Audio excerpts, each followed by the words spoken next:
ನಾನು ಪ್ರಾಬಬ್ಲಿ ತಾಯಿ ಹತ್ರ ಮಾತಾಡೋಕ್ಕೆ ಹೆದರ್ಬೋದು, ಬಟ್ ಅಪ್ಪನ ಜೊತೆ ಕೂತ್ಕೊಂಡು ಮಾತಾಡ್ತೀನಿ. ಅಪ್ಪ ಹಿಂಗಾಗಿದೆ ಏನು ಮಾಡಬೇಕು.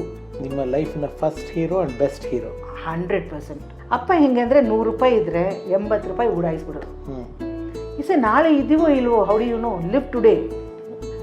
ಡ್ಯಾಡ್ ವುಡ್ ಸೇ ನನ್ನ ಹೆಣ್ಮಕ್ಳನ್ನ ಗಂಡು ಮಕ್ಳ ಥರ ಬೆಳೆಸಿದ್ದೀನಿ ಅಂತಂದ್ಬಿಟ್ಟು. He boasts like that. Education ಈ ಸೇಸ್ ಬೆಸ್ಟ್ ಫುಡ್. ನಾವೇನು ರಿಚ್ ಅಂತ ಹೇಳಲ್ಲ, we are also middle class family, but ಹೊಟ್ಟೆ ತುಂಬ ಊಟ 4 ಮೀಲ್ಸ್ ಅ ಡೇ, ಯಾವುದೂ ಕಡಿಮೆ ಇಲ್ಲ. ಗಂಡು ಮಕ್ಕಳೇ ಕೆಲವೊಂದು ಮನೆಯಲ್ಲಿ ಅಪ್ಪ ಅಮ್ಮನ ಒದ್ದು ಹೊರಗಡೆ ಹಾಕೋದು. ಆವಾಗ my dad would not say anything, but ಅವರು ದಟ್ ಲುಕ್ ಕೊಟ್ಟಿದ್ರೆ ಮಿಕ್ಕಿದವ್ರಿಗೆ ಗೊತ್ತಾಗ್ತಾಯಿತ್ತು, ನೋಡಿ ನನ್ನ ಮಕ್ಳು ಹೆಂಗಿದ್ದಾರೆ ಅಂತ ಅನ್ನೋದು. ಸೊ ಅಮ್ಮ ಹೇಳೋರು, ನಿನ್ನ ಮಕ್ಳಿಗೆ ಏನು ಮಾಡಿರ್ತೀಯ ಅಂತ. ಸೊ ಮೈ ಡ್ಯಾಡ್ ವುಡ್ ಸೇ, ನಾನು ಇಲ್ಲಿ ಮಾಡಿದ್ದೀನಿ ಅದಲ್ಲ, ಆಟೋಮೆಟಿಕ್ಕಾಗಿ ಆಗುತ್ತೆ ಅಂತಂದ್ಬಿಟ್ಟು.